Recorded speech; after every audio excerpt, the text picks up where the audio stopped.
Hello बच्चों, चलो प्रश्न को देखते हैं। हमारा प्रश्न है, यदि अल्फा कॉमा बीटा द्विघात बहुपद एफ एक्स बराबर एक्स की घात 2 माइनस 3x प्लस 5 के मूल हो तो 1 बाई में अल्फा प्लस 1 बाई में बीटा का मान होगा।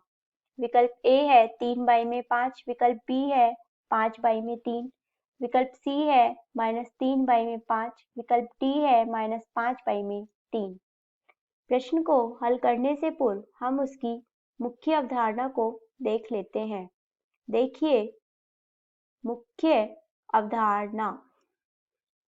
तो मुख्य अवधारणा में हम देखते हैं कि जब हमारे पास द्विघात बहुपद एफ एक्स बराबर दिया गया हो ए एक्स की घात 2 प्लस बी एक्स प्लस सी और इसकी मूल हो वो दिए गए हमें अल्फा कॉमा बीटा।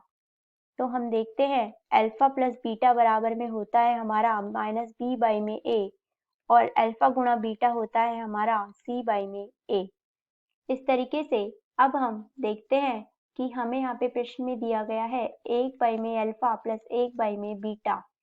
तो अब हमारा इसका मान होगा अल्फा प्लस बीटा बाई में अल्फा गुणा में बीटा। तो अब हम इसे समीकरण नंबर 1 दे देते हैं। अब हम हमारे प्रश्न में देखते हैं कि हमें यहाँ पे एफ एक्स बराबर दिया गया है एक्स की घात 2 माइनस 3x प्लस 5। तो अब हम यहाँ पे देखते हैं a बराबर हुआ हमारा 1, b बराबर हुआ हमारा माइनस में 3, c बराबर हुआ हमारा यहाँ पे 5। तो अब हम यहाँ पे देखेंगे समीकरण 1 से। समीकरण 1 से हम देखेंगे कि अल्फा प्लस बीटा पाई में अल्फा गुणा बीटा का मान हमें ज्ञात करना है।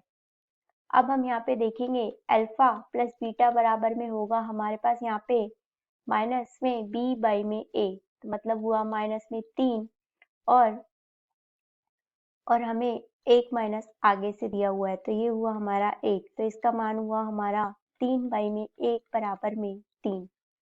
इसी तरीके से अल्फा गुणा बीटा बराबर हुआ हमारा 5 बाई में 1, तो इसका मान हुआ हमारा 5। अब हम इसमें मान रखते हैं तो अल्फा प्लस बीटा का मान हुआ हमारा 3 और अल्फा गुणा बीटा का मान हुआ हमारा 5, जो कि हमें यहाँ पे विकल्प ए में दिया गया है। यही हमारे प्रश्न का सही उत्तर है। आशा करते हैं आपको समझ में आया होगा। धन्यवाद।